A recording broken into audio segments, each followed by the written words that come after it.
Hello again, everybody. Zack Attack is here with the Atak Sportz for this Thursday, June the 12th, 2014. Alright, I haven't made an Atak Sportz in a while, but I gotta make it some interesting topics to talk about today involving the WWE, UFC, and also my TNA Impact Wrestling preview for the night about, of course, Slammiversary Go Home Show. Now let's start off with the WWE first. Woke up this afternoon, like many others, to be awoken by a list of people that WWE just released. We haven't seen much releases lately, and I think there was about 9 or 10 people that they released, including they even released a referee. Mark Harris is his name. Who cares about referee? Let's care about the superstars that did get released and my thoughts on each of those superstars getting released. Probably the biggest topic out of this release spree is the evident breakup of 3MB, the Job Squad, as 2 members got released, Drew McIntyre and Jinder Mahal. Now, some would say they deserve it because they weren't doing shit. But Drew McIntyre, I think he got really underutilized. You know, he had a whole chosen one gimmick. He had a potential. Then it turned him into a joke like they've been doing the Sandow lately. And the only thing about this situation is what's going to happen with the remaining members who are still hired with the company. Hornswoggle and Heath Slater. More specifically, Hornswoggle. Love or hate the 3MB. Especially love or hate the stupid shenanigans with 3MB and Los Matadores lately. At least it was giving Hornswoggle something to do. So we'll see what happens with Hornswoggle now that 3MB's done. Apparently with the release of 2 people. They released a diva. No, I wish it was Eva Marie too. They should release Eva Marie. But they released Oksana. Maybe that's why they let her get her ass beat by Alicia Fox on Raw Monday with her spilled water on popcorn on Monday. Maybe that makes sense. But kissing her ass goodbye. And she was like every other diva. Pointless and useless. That's the thing. The Divas Division's useless. Now that we're here, they're not hiring Paige. They're pushing Alicia Fox more. That's why we've seen her act like a crazy fox. Well, until AJ comes back. Anyway, other people getting released. Borders Clay got released. Makes almost sense. Because ever since he broke up with Funkadactyls, you know, he should have been a heel from the beginning. He should have never came in as the Funkasaurus. He should have stayed a heel. And if he and Tenzai were heels, they would have been a massive monster tag. I believe they would have been a great tag team. They were monster heels. Other people getting released. Kurt Hawkins getting released. Okay, Zack Ryder's former tag partner. Not getting used a lot. Okay, it was okay. He could have been pushed a lot more, but who knows. Camacho getting released. Who?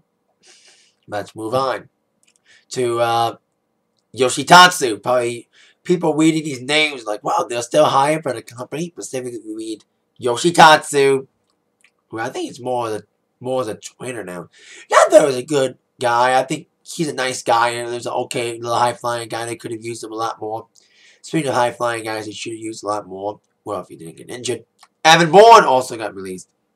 Now, Evan Bourne was injured a couple years ago, and I'm hearing he was ready to get back. You know, he's been like medically cleared for months. He's been ready to get back in the ring. And I liked Evan Bourne.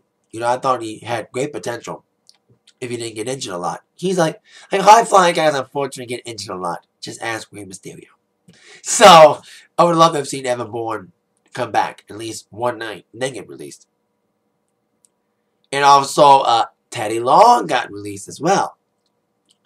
He wasn't doing anything. You know, he could have been a good guy to be the new Raw GM. Now that we need one, we don't need one, but you know, there's a spot for it now that Brad Maddox is gone. So, who knows what would have happened if Dana Long would have stayed on and would have been the new GM of Raw. So, of course, the old saying goes, we wish them luck in their future endeavors. I'm glad that Sandow didn't get endeavored, but I need Eva Marie to get fired, and JTG needs to get fired. Why is he still hired? Yeah, these people are. Especially bringing up 3MB, that's probably one of the biggest topics, is the fact that 3MB might be done after releasing 2 out of 3. The old saying goes 2 out of 3 is bad, but in this case, 2 out of 3 or 4 is bad. So there you go. A lot of people getting released from WWE today.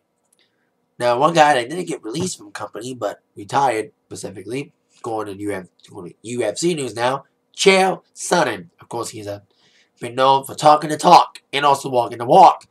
Now, he's been embroiled in a up and down situation. He was supposed to fight Wanderlei Silva at UFC 175. But Wanderlei Silva pussied out on drug testing after their big brawl during the Ultimate Fighter Brazil as coaches. And then, after Wanderlei was out, Belfort came in. And then, on Tuesday, it was revealed that Chael Sonnen failed his own drug test because of TRT.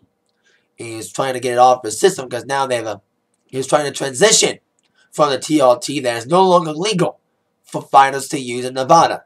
And then last night, after all this, Chael released an official statement. He's retiring. Like I said, on Tuesday, it was revealed that Sonnen had failed a random pre-fight drug test administered in man for a pair of drugs that are used to block and or induce estrogen in the body. Both are on the Nevada banned substances list. And Sonnen said on the show, he stated that he was using the drugs to help transition from the TRT that is no longer legal for fighters in Nevada. He wanted to stay in the rules, he said. And I don't really understand them. And I had to put my health first. I had to put my family first. Because if he would have taken these drugs more, it would have affected his health. And I like Chael, especially when he was beating up on Anderson Silva. You know, whether you loved him, or whether you hated him for his cocky, arrogant attitude, or some levitated towards him because of that attitude, like me. He was a decent fighter. At least he never backed out anything. It was not vocal. Not shy about anything. So, and he should probably stay on as a commentator. And I think that would be a better thing to have him sell the fight, especially since UFC is not doing well lately in my mind. Pay-per-views have not done well. At least the last main event was good of the last pay-per-view. We'll see how this pay-per-view does Saturday. I may or may not be able to see it. Now, over the TNA Impact Wrestling preview for the night. The last Impact go home before the pay-per-view Slammiversary is Sunday. Of course, this was taped. Top 5 questions must be answered tonight. Question number 5. What will go down in the match between Robbie E and Nux? Now, Robbie E, as I mentioned on last week's TNA review, he is on The Amazing Race. Of course, this is taped before The Amazing Race started taping. So this could be ready to white out Robbie E for a while as he takes on Nux, the member of, the Menagerie. Of course, he's afraid of clowns, his character is. We saw them get into an altercation last week, and Menagerie lost their momentum. They need to get it back after a couple stupid segments. Question number 4. What kind of secret will EC3 reveal? Now, there's some sort of secret. EC3 is, of course, is taking on Bully Ray this Sunday. They got a shocking expose, should I say, about Bully Ray. We'll see what kind of shit he'll dig up and try to win from MVP's clique. Of course, MVP's clique still mad at him for losing the first blood match for their team last week. Question number 3. Who will be the number 1 contender for the Knockouts Championship this Sunday at Slammiversary? Gail Kim will take on Brittany and Madison Rayne in a triple threat match. I expect a lot of interaction, maybe physical interaction between Brittany and Madison Rayne. We saw last week Brittany not doing anything as she was told by Madison during her rematch against Angelina Love last week. So I bet you be some sort of altercation there. And I predicted it that I think Gail Kim's going to get the title shot at Slammiversary. And this could be the way for Gail Kim to get that title match. Question number 2. Speaking of Slammiversary, any other matches being named for it? We'll see. Maybe a tag team title match between the Wolves and somebody. And of course, number 1 question. Will MVP wrestle the main event? And what will Dixie do to MVP? Now, that's a 2-part question for number 1. Question 1, part 1 is, will MVP be able to wrestle? Now, as I mentioned also last week in my Impact review, MVP apparently got injured in a match in Europe. This is what happens when TNA tapes their Impacts way in advance, and by the time they air, shit happens. Especially with MVP. So, there's been no official statement. They're saving it for Sunday, maybe. But they may have said something tonight. We'll see what kind of things, how they'll handle it. And then, of course, we got part 2. What will Dixie do? Like I said earlier on, MVP's clique beat up on EC3 last week. They kind of hyped up MVP's little problems with Dixie. So now Dixie's more furious than ever. And MVP and the clique, after beating up on EC3 last week, following EC3 losing that 8-man First Blood tag match last week.